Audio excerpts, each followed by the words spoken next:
tayo ngayon ay general cleaning. Tayo ay magtatanim ng talong, okra, at kung ano-ano pa. Na, alam niyo naman guys, napakamahal ng gulay. So, tayo ay mag-aayos ng bakura.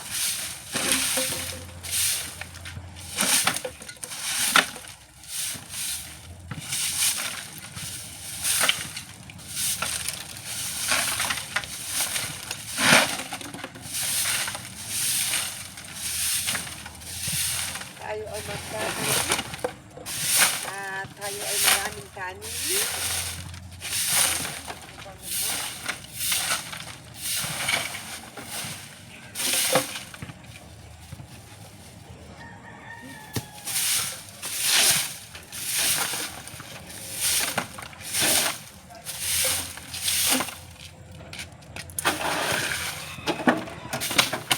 Ngayon, syempre kailangan natin ng armas. Eto, kailangan natin ng guantes dahil nung araw, siguro 6 months ago, nagtanim ako ng walang ganito, walang gloves. So, alam nyo nangyari sa akin guys, gumastos ako ng 6,500. Dahil hindi ko alam na yung lupa ay may tibo, merong basag na bote. Pumasok ngayon dito sa aking daliri, sa hinlalaki, dito, ano ba hinlalaki? Basta sa hinlalaki.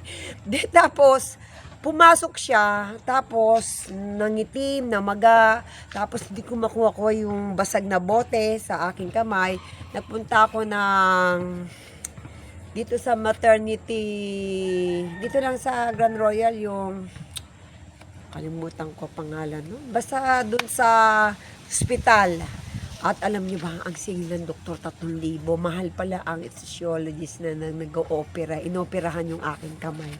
So, lesson learned sa akin na kapag ako nagbubungkal ng lupa at magtatanim, kailangan ako ay merong armas. Tulad ngayon, di ba, may lupa rito. Hindi ko alam kung ang lupa na to ay merong tibo o may basag na baso o mga glass na pwedeng pumasok kasi kaya na magatas na tuyo, naghahanap pala ng malulusutan yon. So hindi pala siya maalis talaga. So hiniwa yung aking kamay. So ayun, masipag kasi ako magtanim guys. Ako yung taong hindi sinasayang ang oras. Kahit tayo ay businesswoman, pastora, tayo ay dancer, singer, at kung ano-ano pa, at artista, artista sa kadramahan. Pero happy lang, siyempre, may time din tayo. Alam nyo ba kasi ang mahal ng kamatis, 160 per kilo. At yung talong, napakamahal din ng talonggis. At mahal din yung okra. Ando sa okra. Kaya, kailangan. Eto, bumili ko ng lupa. Ayan, eto, ang lakas ko, no? Ang lakas ko. Imimix natin dito. So, kapag mix natin dito, syempre, ano kasi to, ang bili ko nito ay 50 pesos kasi kulay itim to, meron na siyang uling, meron na siyang upos ng mga, hindi upos na sigarilyo ha, yung mga pinag-upusan ng mga kahoy at merong iba. O, tingnan nyo, maitim siya, o. Kasi meron nabibili na hindi naman maitim. Yun yung ordinary. Ba't ka ako mahal yan? Kasi may uling na po yan, kaya maitim. May kasama na siyang iba-ibang pataba. So, konti lang daw ang ipa nito, kaya medyo mahal. Kasi yung maipa at konting lupa, 40 pesos lang nabibili. So, tinatawag na ano siya, organic. Ayun o, organic lomsol. Ayun, lomsol. Iba naman yung yung isa yung tipo 40 pesos. Iba yon. Kita nyo, itim to. Ngayon, bumili ko ng binhe, ng okra, talong, at saka ano. At alam nyo ba guys, tinanim ko to sa mga gulong. Ngayon, tinanim ko rin to sa mga, ngayon, meron akong sako. Ito yung sako ko. Tatanim ko dito yung talong sa sako. Yan. O, tingnan nyo po yung aking mga tanim. Ayan po yung talong. Ayan, mga gulong po yan. Yung gulong ng aming Montero, pinahiram ko muna dyan. Ayan. Gulong po ng Montero yan. At ito naman gulong ng truck namin, kaya malaki. So, ito naman yung mga pinaglatahan namin ng mantika na ginawa ko rin taniman. Kasi nga, mga butas. So, ito naman yung mga sili. Ayan, malaki na yung sili ko. Ayan, yan. Ayan. Ayan, mga sili. Ito okra eh. So, ito may sili pa ako rito. Sili. Ayan o. Bumili ako nito. Ang bili ko ay 3. Kaya lang ang liit. Kung bibili kayo, yung medyo, yung tig 10 pesos wala. Pag 3 kasi, ang liit-liit. Ay, nako. O, ngayon, ganyan. So, magtatanim na tayo, ha? Huwag kayo mainip, guys. Tinuturuan ko kayo ng technique kung paano magtanim. So, may talong din tayo na itatanim. Meron din akong dinilad na siling labuyo. Eto siya, guys. Kukunin ko saglit, ha? Kukunin ko saglit.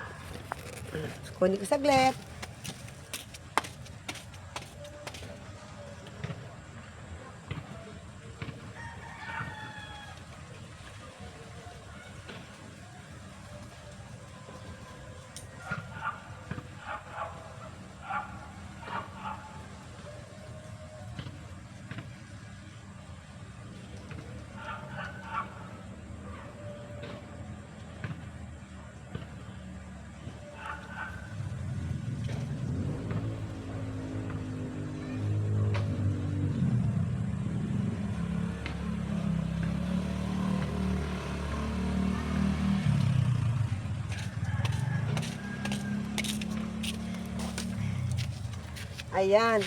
Ito naman yung bininhi kong siling labuyo. So, meron pa akong siling berde po yan. Nabili ako sa palengke, hinug na. So, ibibinhi natin. Bago natin ito itanim sa malaking lupa, kailangan na ibinhi mo muna. Ayan o, binilad ko. Ano po, siling berde po yan. So, yung mga pinag-anuhan ko ng mga, halimbawa, pag bumibili ko ng mga buko, dito po natin ibibinhi ngayon. So, dito natin ibibinhi yung mga ayan. Iba kasi pag nakagwantes, hindi madudumihan ng kuko mo kasi di ba yung lupa pumapasok sa kuko. So, ayan, igaganyan na po natin siya. Kaya na lang kasi hindi magtanim. Ito kasi simentado, so kailangan magtanim tayo ng ano, ayan. Maglagay na tayo ng buto. Ayan. Maglagay na po tayo ng buto rito. Marami po akong cups.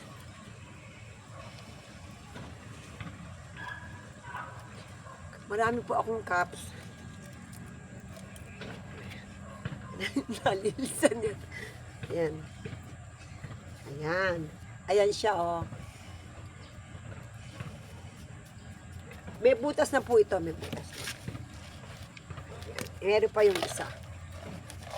Butas na po ito. Kailangan ay masipag tayo magtanim. Kasi pag hindi tayo sanay magtanim, ay naku, wala tayong kakainin. So, ayan. Imagine, ang mahal ng sili. Mga kaibigan ko, mahal ng sili.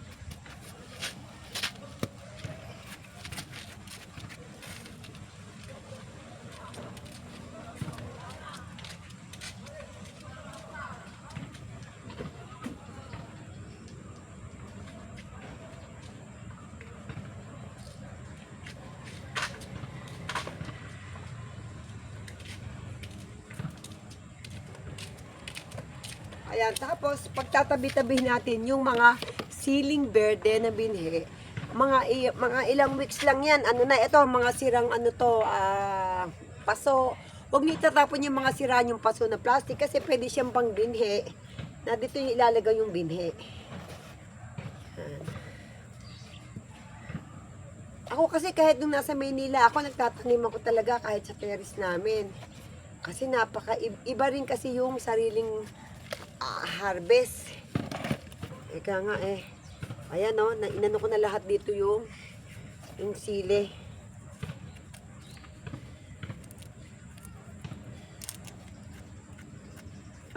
Kasi kauwi ko lang galing opisina, Kasi ang pahinga ko talaga, hindi ako natutulog ng tanghali. Ang pahinga ko ay ang magtanim, magwalis, maglinis, maglaba, pagkayari ko sa opisina namin. Yan. Lahat ay ginagawa natin. Pag Sabado at Linggo naman, tayo ay kay Lord. At pag Huwebes, tayo ay kay Lord pa rin. We have time a lot for God ministry. Siyempre, bahala na si Lord sa ating mga buhay-buhay. Dahil si Lord naman ang nakakaalam ng ating buhay-buhay. He knows the best in our lives. Ay, binihihi ko na po. Ayan. So, mga ilang ano lang po ito ay, ayan, ceiling, ano po ito, berde. So, ilalagay natin sa isang lugar para alam natin kung saan yung mga siling berde, siling labuyo. Itong mga gulong na to, panitalong yan. Mga talonggis yan. So, dito natin ipopwesto yung sili. Ayan, dito yung mga sili.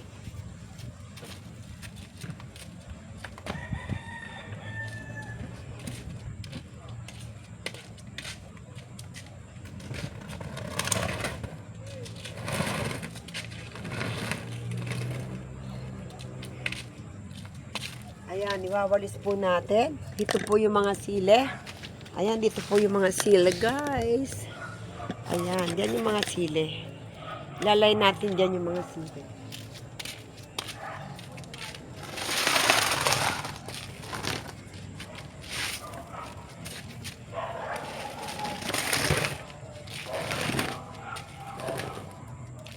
Panay sili po dito. Ayan, oh. Panay sili po dyan. Panay sili ang ating ilalagay diyan, mga BFF.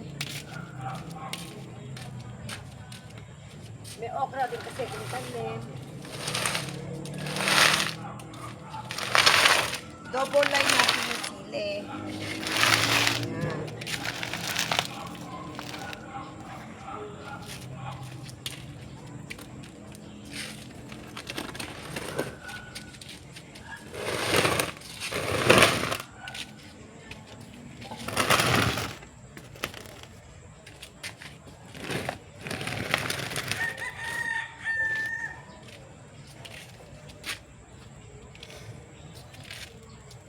Ngayon naman ang itatanim naman natin ngayon ay okra. So, sa malaki natin itatanim kasi ano siya ang okra kasi malaki siyang mag-ugat. Hindi lang sa malaki mag-ugat, malaki siya talagang lumaki. Yung bang pati puno niya malaki.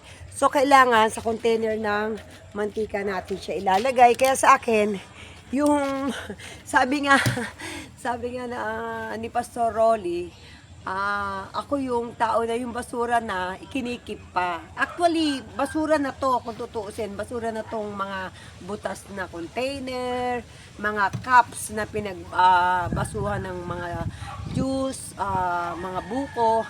Kasi hindi ko tinatapon talaga yung mga cups. Siguro ang dami ko nang ipon ng cups. Pakikita ko po sa inyo. Yun kasi ay pagtatamnan ko ng mga sili-sili, kamatis. Kasi ang mahal din kasi nung plastic, yung plastic na binibili sa tindahan na pangbinhi mo, ba't bibili ka pa? Di itabi mo na yung mga pinagkapsan mo, di ba? So, yun ang tipo sa inyo mga kababaihan. Hindi na kailangan gumastos. Yung pinagbasuhan nyo ng buko juice, gawan mo ng binhi. Ngayon nga, ang bala ko yung pechay. So, yung pechay pwede sa loob ng bahay yun. Yun ang akin nga yung yung may pechay ako. Ang sarap kaya ng maraming tanim. Kaya nga isa sa pangarap ko na ibigay din Lord sa akin ay Hacienda. Hacienda amazing, hindi Hacienda Lucita. Hacienda, God's amazing Hacienda. Amazing Hacienda. Ayan, by God's grace. Ayan, so ito yan natin yung lupa na tatamnan natin ng okra. Okra po ito. Ayan, okra po ito mga BFF. At kung bago ka lang sa aking channel, please subscribe, follow me. At marami kayong matututunan sa akin. Hindi lang pagtatanim, hindi lang pagsasayaw, hindi lang pagkanta, at hindi lang yung pag-share ng Word of God. It's all about activities. O, di ba? Bonggang-bongga. So, eto na yung okra na sinasabi ko sa inyo. Dito natin itinanim yung okra. Parang kukulangin pang yung lupa ko yun. Kasi bumili akong 10 lupa. Yung tig 50. Sabi ko kay Pastor Rolly, ikaw muna magluto at ako'y magtatanim. At ako ngayon ay manananim. So, siya ang nagluluto ng ginisang corned beef. Alam mo si Pastor Rolly sanay magluto yan ng sinigang na salmon, ginisang corned beef, ginisang ampalaya. Natuto sa akin, naturuan ko. Atin natin lang.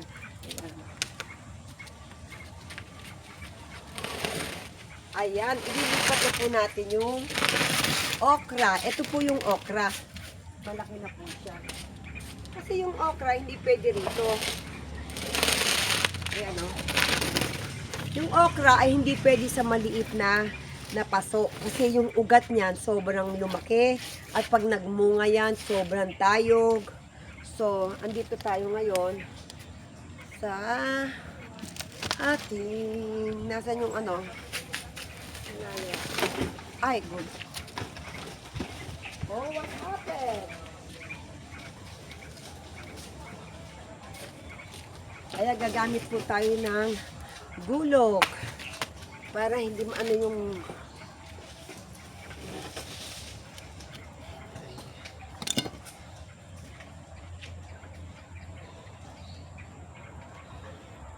ayan po, nagugat na po siya. So, ililipat na po natin yung okra na nagugat na. Binilhin natin siya, ililipat naman natin siya ngayon sa malaking container. So, kailangan malaking container talaga siya. Kasi sabi ko nga sa inyo, kung mamunga to ay napakalago. Kailangan isa lang ang space niya. Hindi siya pwedeng haluan ng 2 o 3. Mag-aaway yung mga ugat niyan.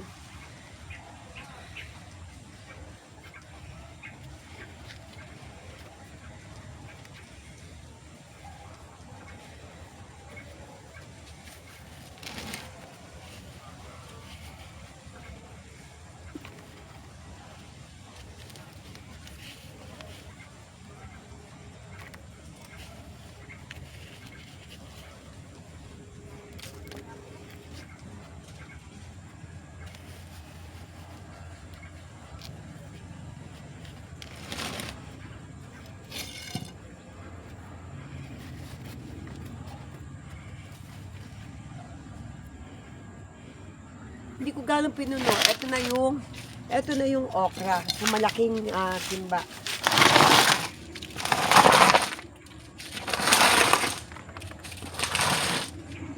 Ayan, okra yan. Nilipat pa natin dito sa isa.